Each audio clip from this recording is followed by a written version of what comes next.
I just want to explain a little bit about why I developed this presentation. I was reading the eschatology chapter in Divine Principle, where it talks about the preparation for the second coming in the last days. And I'll be reading you what it says in the principle about the last days and the preparation, internal, external preparation for the Messiah to return. And it makes some statements about the Industrial Revolution. And so I was wondering, is what the principle is saying, is it true? You know, and if it's true, then there should be evidence. And so I started to do research about that, and I found a lot of really great content that I think you'll find interesting.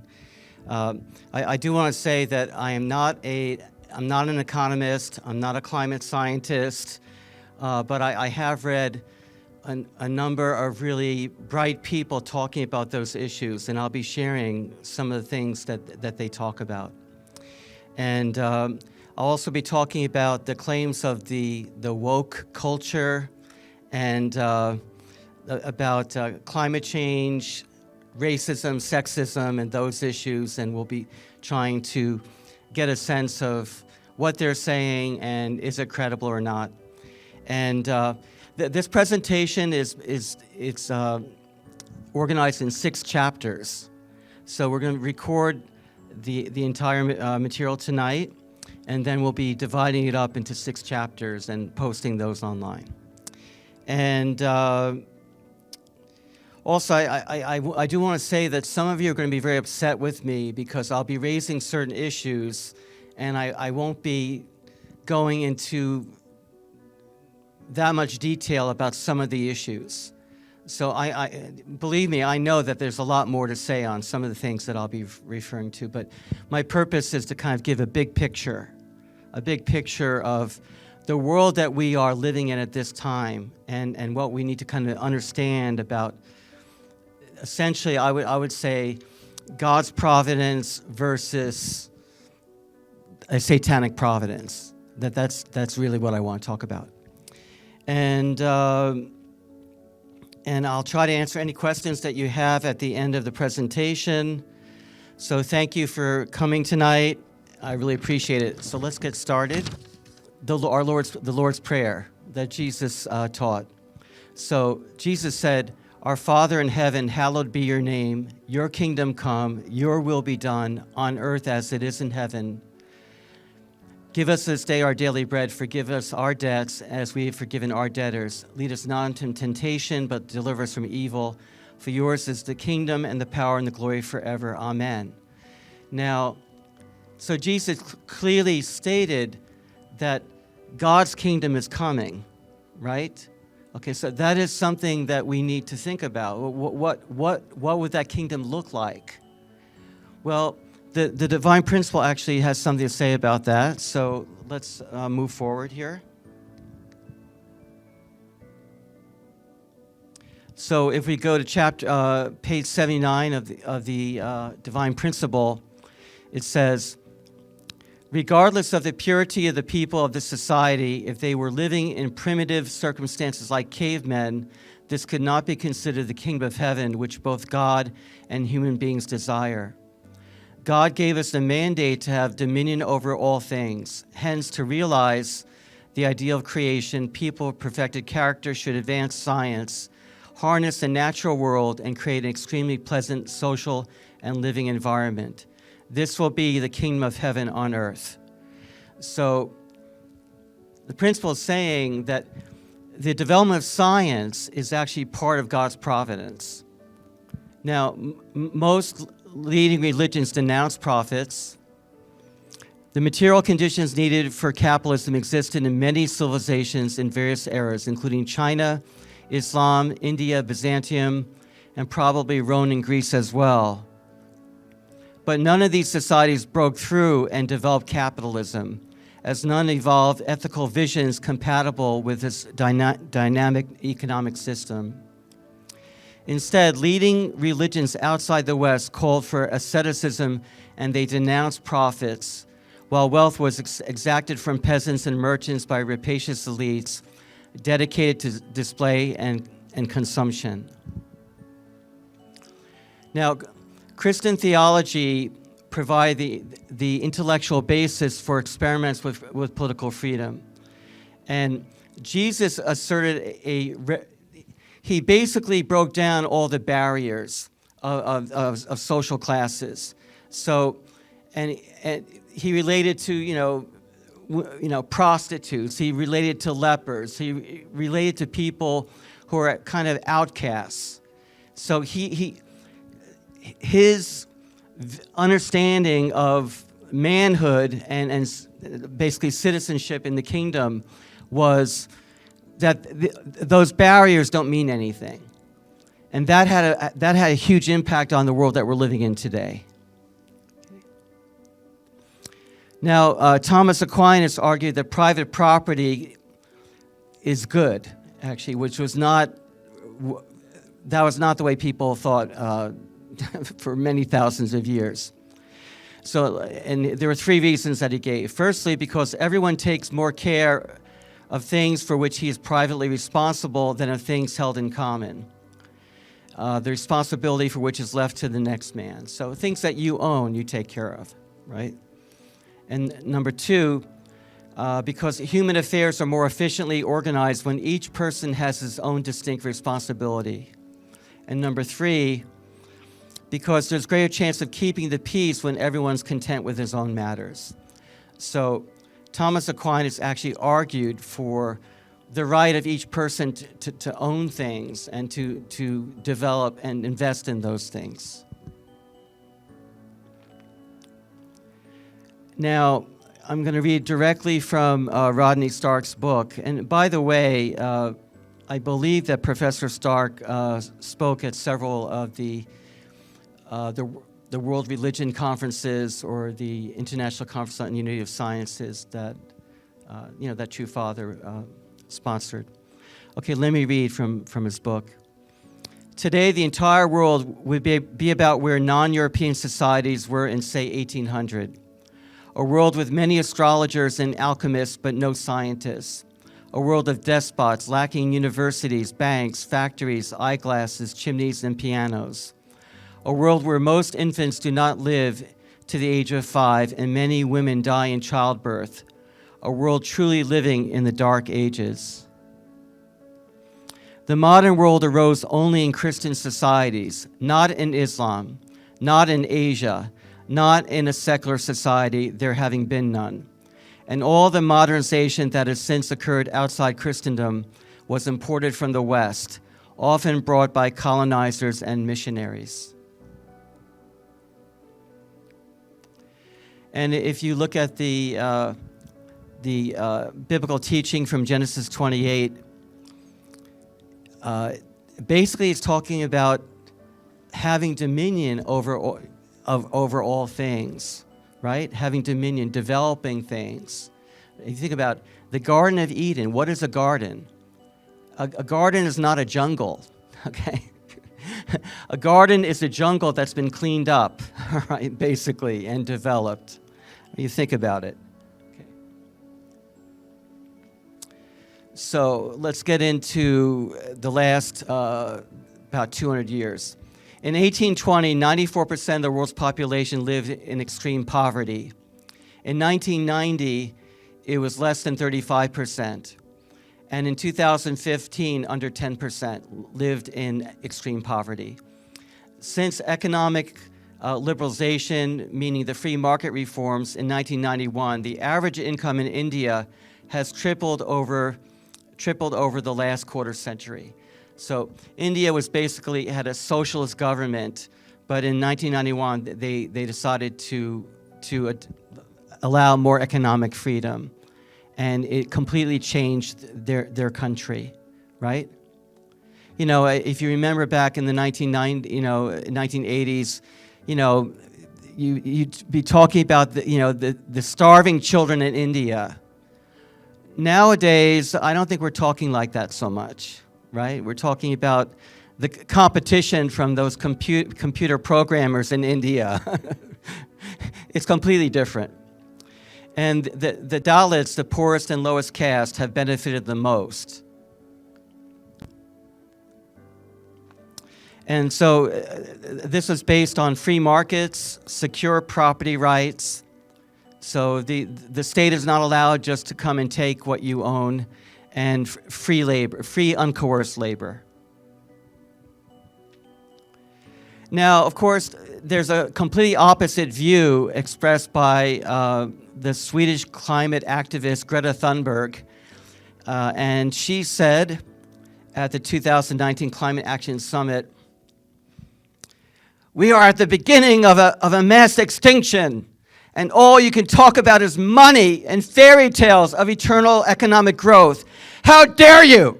Okay, that's my imitation, okay? But, basically, and think about this for a second. She's fairy tales of economic growth. Well, who benefits from economic growth? The poorest people benefit from that, right? Rich people, if they lose, $1 million here or there, their bank account is so big, it may not affect them that much. But if you're at the very bottom, it actually is a lot. Okay. So, and unfortunately, a lot of young adults and teenagers actually completely agree with her. The 2021 survey of 10,000 young adults aged 16-25 in 10 countries found that 6 in 10 were very or extremely worried about climate change, and over 50% said they felt sad, anxious, angry, powerless, helpless, and guilty. Okay, think about that. So she represents a lot of young people, and we have to take the issues she raises seriously. So, are we facing a world of climate catastrophe, or are we facing a world of freedom and abundance? That's actually what we want to look at today. Okay, so let's go back to a very interesting Christian minister named Thomas Malthus. He lived from 1766 to 1834. And in 1798, he wrote an essay on the principle of population as it affects the future improvement of society.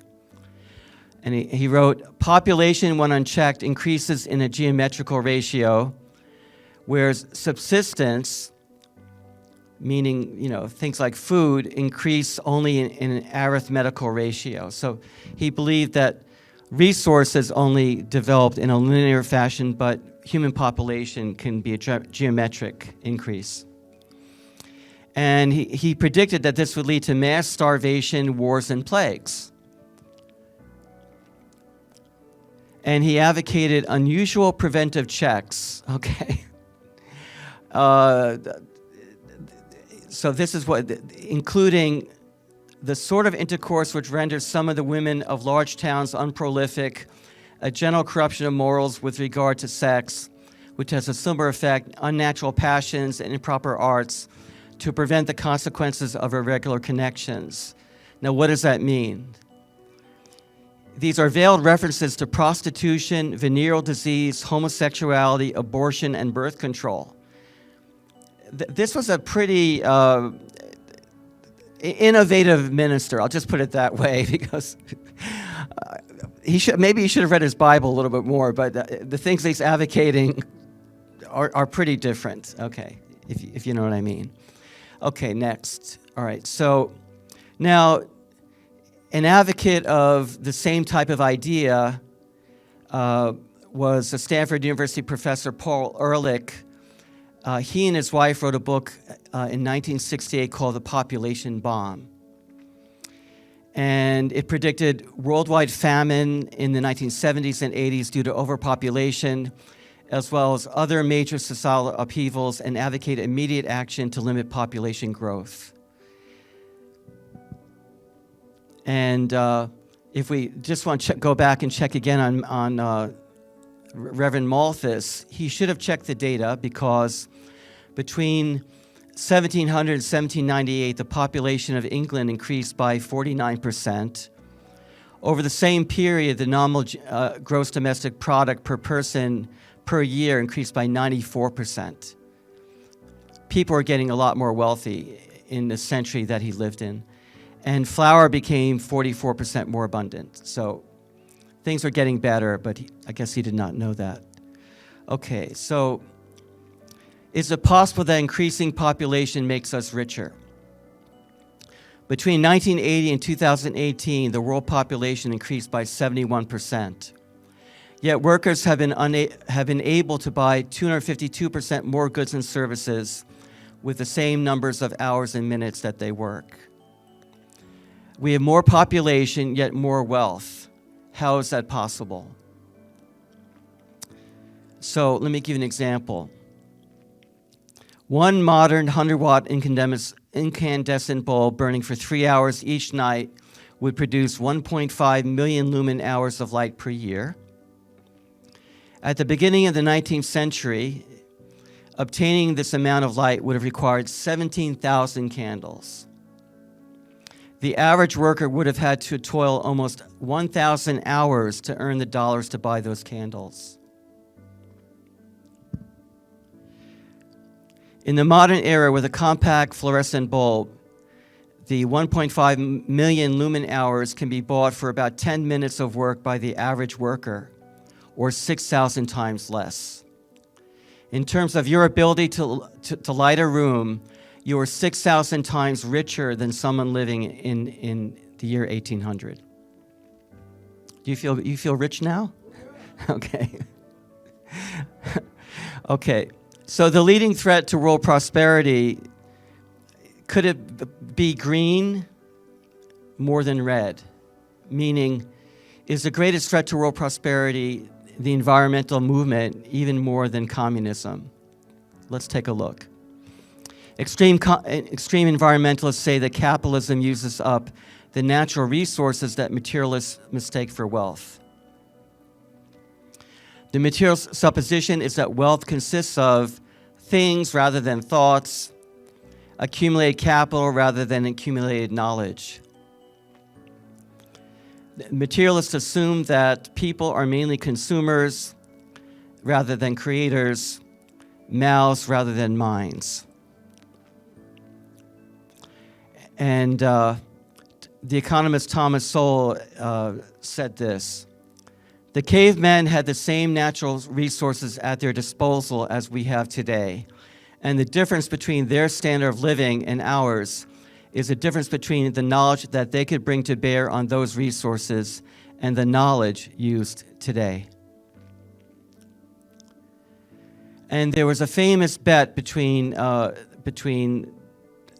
the University of Maryland economist Julian Simon, who made a bet with Paul Ehrlich about the inflation-adjusted prices of 5 metals, chromium, copper, nickel, tin, and tungsten from 1980 to 1990. So there's a 1980, they made a bet. And Ehrlich predicted that because of population growth, metals would become scarcer and more expensive.